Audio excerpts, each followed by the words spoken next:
देखिए, election commission के बारे में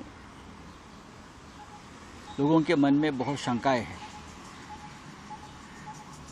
इलेक्शन कमीशन एक न्यूट्रल बॉडी है, एक संवैधानिक संस्था है, लेकिन जिस तरह से बार बार हमको जाकर सभी विपक्षी दलों को जाकर चुनाव आयोग के सामने हाथ जोड़ना पड़ता है,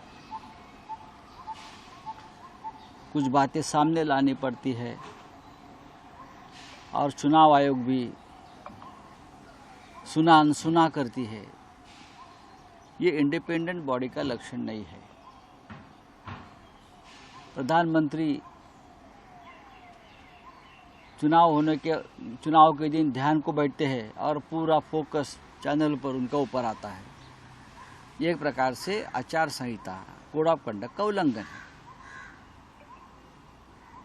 देश के गृह मंत्री जो जयराम रमेश जी ने कहा है, देश के गृह मंत्री देश के विभिन्न क्षेत्र में लगभग 150 कलेक्टर और डीएम को फ़ोन करके जो सूचना देते हैं, ये कोड ऑफ कंडक्ट का उल्लंघन है। पोलिंग एजेंट को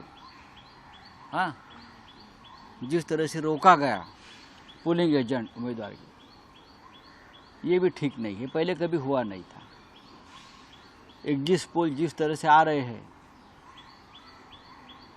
और उस माध्यम से प्रेशर किया जा रहा है लोगों के ऊपर मानसिक, ये भी कोड ऑफ कंडक्ट का उल्लंघन है।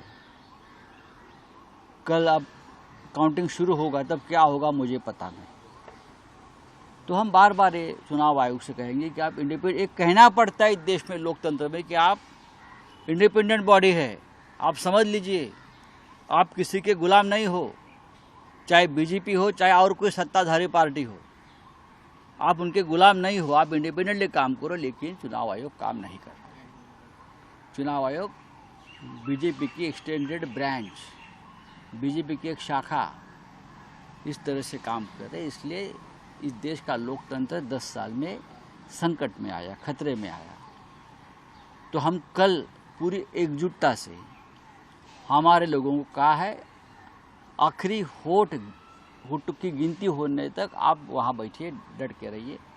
आपके ऊपर दबाव लाया जाएगा, तरह तरह के हथकंडे अपनाए जाएंगे, आपको डिमोरलाइज किया जाएगा, लेकिन आप वहाँ से हटो नहीं। ये हमारे सभी इंडिया आघाड़ी के जो प्रमुख लोग हैं, कार्यकर्ता है, पोलिंग और बूथ के एजेंट है, वहाँ के सबको संदेश दिया है।